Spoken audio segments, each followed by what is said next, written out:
ഉപയോഗിച്ചിട്ടാണ് കിട്ടുന്നത്. ചണത്തിൻ്റെ കാലം ഉപയോഗിച്ചിട്ട് കിട്ടുന്നത്. ഇങ്ങനെ കാലുകൊണ്ട് അമർത്തി പിടിച്ച് ഇതിൻ്റെ ഇടയ്ക്കേ ഇട്ട് കുറച്ച് റിസ്ക് പരിപാടിയാണല്ലേ. കഴിച്ചിട്ടുണ്ടെങ്കിൽ പോക്കന്നെ കാര്യം, കയ്യിലും കാലിലും കാര്യം കട്ടപ്പോക. ഈ രീതിയിലാണ് ഞണ്ട് കെട്ടുന്നത്. നല്ല ശ്രദ്ധിച്ച് ചെയ്യേണ്ട കാര്യമാണ്.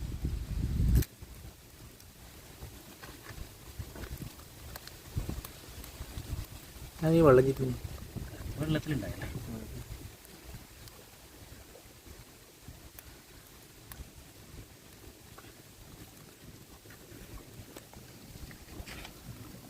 ഇതിപ്പോൾ ഇനി ഏതെങ്കിലും രാജ്യത്തേക്ക് പോകും അല്ലേ.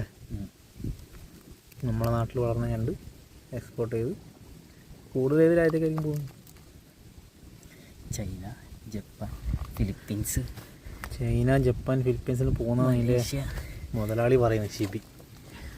ബാക്കി അള്ളാഹ്ക്കറിയാം.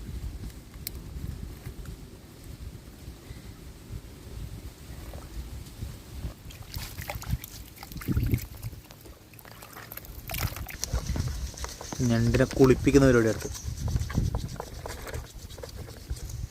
അപ്പോൾ ഫൈനൽ എന്താവും, കെട്ടിയ ഞണ്ട്. ഇത് ചിലപ്പോൾ ഏതെങ്കിലും ചൈന